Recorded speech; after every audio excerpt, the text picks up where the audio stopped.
বন্ধু একবার স্পষ্ট করে বলছি, একবার ইনশিওর করে বলছি, কাউকে মিন করে নয়, এটা হলো ইসলামের একটা বড় অবক্ষয়।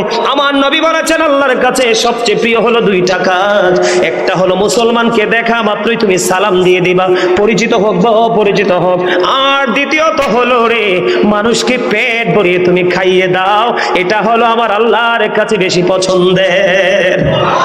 জোরে জোরে বলুন না সুবহানাল্লাহ। আমি ওই জায়গায়, তওবার জায়গায় আমি আসবো, আপনাদেরকে নিয়ে আবার আসবো। আমি ছোট্ট করে একটা এক্সাম্পল দেই বন্ধু, যেহেতু আমি আজকে বন্ধু ফিউচার, প্রেজেন্ট এন্ড ফিউচার, বর্তমান এবং ভবিষ্যৎ নিয়ে আলোচনা করছি। আপনারা একটুখানি খেয়াল করেন আমার দিকে, ছোট্ট দুইটা হাদিস বলবো বন্ধু। আল্লাহর হাবিব সরকারে মদিনা, ওনার কাছে একদিন এক মেহমান আসলো রাসূলের কাছে। আসার পরে আমার নবী ডাক দিয়ে বললেন, আজকে এই মেহমানের দায়িত্বটা কে নেবে? একজন আনসারী সাহাবী দাঁড়িয়ে গেলেন, ইয়া রাসূলুল্লাহ, ইয়া হাবিবাল্লাহ, নবী গো, ও প্রাণের নবী, এই মেহমানের দায়িত্বটা আমাকে দিয়ে দেন, আমি সাদরে গ্রহণ করে নিলাম। আল্লাহর হাবিব সরকারে মদিনা তিনি কি করলেন, ওই আনসারী সাহাবীকে দায়িত্বটা দিয়ে দিলেন। আনসারী সাহাবী আল্লাহর প্রিয় হাবিব, রহমতের ভান্ডার, নবী উম্মতের কান্ডার, ওই নবীজির কাছ থেকে মেহমান চেয়ে নিলেন। নেওয়ার পরে বাড়িতে চলে গেলেন, গিয়ে বললেন, বিবি, বিবি গো, আজকে বাসায় কোনো খাবার আসেনি? কয় আছে গো স্বামী, আমাদের বাচ্চাটার খাবার। কার খাবার? খেয়াল করবেন গভীর মন দিয়ে বন্ধু, আমাদের বাচ্চাটার খাবার আছে। বিবিকে বললেন ওই আনসারী সাহাবী, বিবি, বাচ্চাটাকে তুমি ঘুম পাড়াই দাও, সন্ধ্যা যখন হবে প্রদীপটা নিভিয়ে দিও, প্রদীপ নিভিয়ে দিয়ে তুমি খাইয়ে ঘুম পাড়াই দিও। আমি আমার রাসূলের কাছ থেকে আজকে একজন মেহমান নিয়ে এসেছি, তাকে আপ্যায়ন আজকে আমাকে করতে হবে বন্ধু। যেমন বিবিকে অর্ডার দিলেন, বিবি তেমন ভাবে বন্ধু কাজটা করে নিলেন। কাজটা করার পরে এবার কি করলেন, কাজ যখন শেষ হলো, রাত হয়ে গেল, সকাল যখন হলো, আনসারী সাহাবী নবীজির হুজরা মোবারকের দিকে যায়। আমার নবীজি ওই সাহাবীর চেহারা দেখি শুধু মুস্কি মুস্কি হাসে। সাহাবী দেখি বললেন, ইয়া রাসূলুল্লাহ, ইয়া হাবিবাল্লাহ, নবী গো, ও প্রাণের নবী, আপনার এত সুন্দর মিষ্টি হাসির কারণ কি? এবার আমার নবীজি বললেন, সাহাবারে, তুমি গতকালকে যে আচরণ করেছো ওই মেহমানের সাথে, আমার আল্লাহ তোমার প্রতি সন্তুষ্ট হয়েছে, এই খবর আমি নবী পেয়ে গেছি, সেই জন্য তোমাকে দেখে আমি হেসে দিয়েছি। জোরে জোরে বলেন না সুবহানাল্লাহ। বন্ধুরে আমার, কেন বললাম, আপনাদের আমলটাকে যেন আপনারা টেকসই করতে পারেন, আপনাদের নেকের পাল্লা যেন আপনারা ভারী করতে পারবেন। মানুষকে খাওয়াবেন সওয়াবের কাজ, সালাম দিবেন সওয়াবের কাজ, বিপদে পড়লে কাউকে উদ্ধার করার জন্য যাবেন সওয়াবের কাজ, জানাজায় নামাজ, মানুষ মারা গেলে জানাজায় যাবেন সওয়াবের কাজ, এমনি করে করে বন্ধু মানুষ অসুস্থ হলে দেখতে যাবেন, এটাও সওয়াবের কাজ।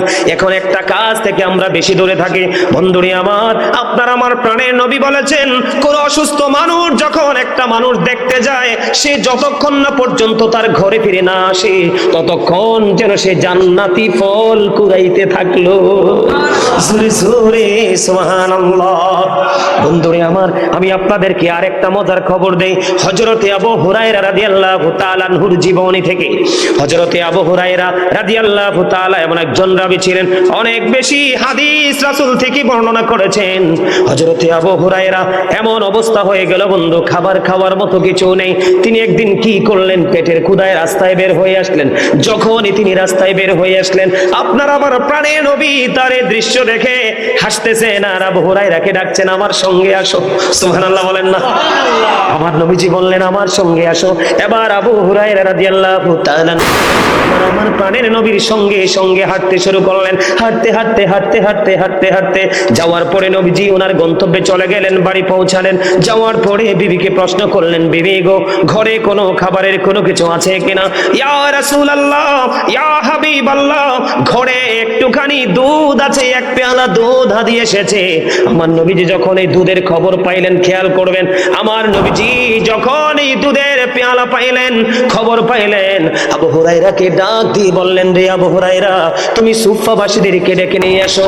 আবু হুরায়রা মনে মনে চিন্তা করে, ও নবী গো, ও প্রাণের নবী, মনে মনে চিন্তা করতেছে আর বলতেছে, ইয়া রাসূলুল্লাহ, আমার তো পেটে অনেক খিদা, আমি তোকে শেষ করতে পারবো না, আমারে তো হবে না। আপনি বলতেছেন কি করতে হচ্ছে সুফাবাসীদেরকে ডেকে নিয়ে আসতে ওনার মনের চিন্তা। যা হোক, নবীজি বলেছে সুফাবাসীদেরকে বন্ধু ডেকে নিয়ে আসলেন। আস্তে আস্তে আস্তে আস্তে সুফাবাসীরা আসলো, এক এক করে নবীজি দুধ খাওয়াইতে খাওয়াইতে সর্বশেষে আবু হুরায়রা রাদিয়াল্লাহু তাআলা আনহুকে আপনার আমার প্রাণের নবী বললেন, রে আবু হুরায়রা, তুমি দুধ পান করো। দুধ পান করার কথা যখন বললেন, দুধ পান করার কথা বলার পরে আবার আপনার প্রাণের নবীজি এবার আবু হুরায়রাকে বললেন, খাও। তিনি খাইলেন। নবীজি বললেন, আরো খাও। তিনি খাইলেন। আরো খাও। নবীজি বললেন, আরো খাও। তিনি খাইলেন। খাইতে খাইতে খাইতে খাইতে এত বেশি ভক্ষণ করেছে আর পেটের মধ্যেও জায়গা হয় না। জোরে জোরে সুবহানাল্লাহ। আমার কথা আপনারা বুঝতে পারছেন নি? কথা বলেন না কেন? তাহলে নবীজির এই হাদিস থেকে মানুষকে খাওয়ানোর শিক্ষা আছে না নাই? খাওয়ানো জায়েজ না না জায়েজ?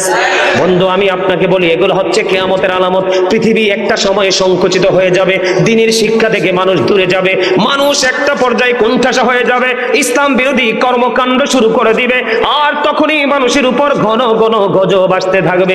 এটা হলো কিয়ামতের আলামত। এই জন্য আপনি কবরে যাওয়ার আগে সচেতন হতে হবে, আমি কবরে যাওয়ার আগে সচেতন হতে হবে। যোগ্য দক্ষ আলেমদের সাথে যুক্ত থেকে আপনাকে রাস্তাঘাট চিনি চিনি আমল করতে হবে। ঠিক কিনা বলেন? আপনারা রাজি আছেননি? আরো জোরে বলেন। এর মধ্যে সবচেয়ে বড় গুরুত্বপূর্ণ কাজ হলো একটা, আল্লাহ বলেছেন তাওবাতান নাসুহা। আল্লাহ বলেছেন খালেস তওবা করো, নিষ্ঠাপূর্ণ তওবা করো।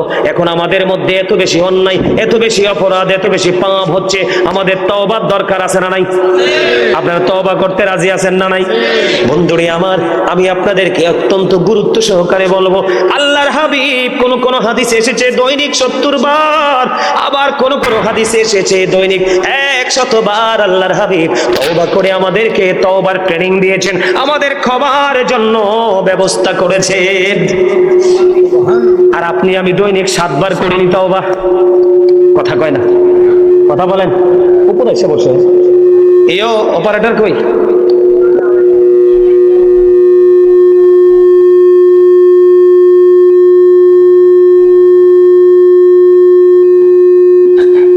কথা বলেন। আপনি আমি দৈনিক 7 বার করিনি। আমার কথা কয় না? আপনারা কি রাত কি বেশি হয়ে গেছে?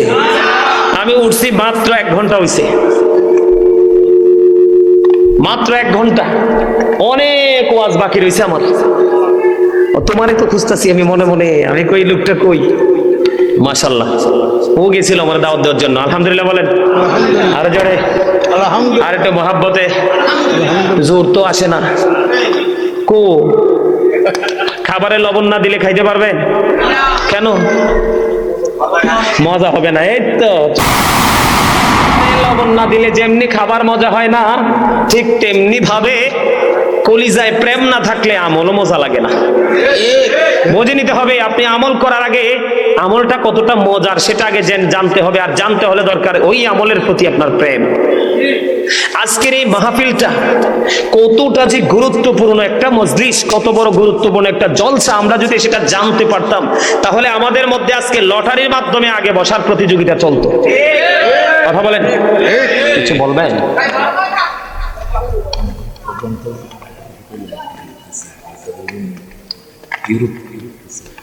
এইখান এই যে লাইভটা চলতেছে না, এইটা থেকে অসংখ্য ইউরোপিয়ান আছে। ঠিক আছে, আলহামদুলিল্লাহ আলহামদুলিল্লাহ আলহামদুলিল্লাহ বলেন। আলহামদুলিল্লাহ। একটা কথা কই, আদারওয়াইজ নিয়েন না, বুঝছেন? এই যে এতক্ষণ যে মাইকটা একটা ডাক দিল দেখছেন নি? হ্যাঁ, এই সাউন্ডটা আপনার আমার কাছে একটু বিরক্তিকর না? কিন্তু আমি বলার পরে এই ছেলেটা এটাকে কন্ট্রোলিং এ আনার জন্য সে আসছে, তার আগে কিন্তু আসে নাই। খেয়াল করছেন আপনারা? আমি আপনাদেরকে এক্সাম্পল দিচ্ছি, একদম প্র্যাকটিক্যাল, যেটা আপনাদের চোখের সামনে। এই কারণে এক্সাম্পলটা দিচ্ছি, ঠিক এই জায়গাটাতে বিবেকটা যেমন কাজ করেনি, একটু স্লো কাজ করেছে। কথা বুঝেন আবার? এই জায়গাটাতে বিবেকটা একটু স্লো কাজ করেছে। ঠিক তেমনি ভাবে প্রতিদিন প্রতিনিয়ত সকাল থেকে বিকেল পর্যন্ত বর্তমান প্রেক্ষাপটে বাংলাদেশের যুবক যুবতী, মধ্যবয়স এবং বৃদ্ধরা মোটামুটি একটু টেকসই আছে, কারণ গরিব মুরব্বী মানুষের অন্তর এখনো খুঁজলে পাওয়া যায় আল্লাহ রাসূলের প্রেম ভালোবাসায় ভরা। আর বর্তমান প্রজন্মের ম্যাক্সিমাম যুবক যুবতীর অন্তর হিংসা, নোংরামি আর আত্মগরিমায় ভরা। কথা বলেন না কেন? ভুল বলছি? বিবেক হলো আল্লাহর দেওয়া একটা নূর। বিবেক নামক নূর আল্লাহ রাব্বুল আলামিন যাকে দিয়েছে, সেই নূরের ছোঁয়ায় তার সমাজ থেকে, তার ফ্যামিলি থেকে, তার দেশ থেকে সে অন্ধকার নামক অভিশপ্ত জিনিসকে চিরতরে সে বিদায় দিতে পেরেছে। যার বিবেক নাই তার কাছে কিছুই আছে? কথা বলেন আছে? তো এই জন্য বলছি আজকের এই মাহফিল, আমার দিকে তাকান, আজকের এই মাহফিল থেকে শিক্ষা নিবে সেন্স এবিলিটি সম্পন্ন পারসন যারা, তারা যারা সেন্সলেস পারসন, তাদের জন্য এখানে কোনো কি নাই, কোন ধরনের শিক্ষা, কোন ধরনের আদেশ নাই, উপদেশ নাই। কারণ বিবেকহীন যারা, তাদের মতো কপাল পোড়া দুনিয়া আখিরাতে আর কেউই নেই। কথা বুঝেন আমার? আমি আবার আলোচনা ঢুকবো? হ্যাঁ ঢুকবো।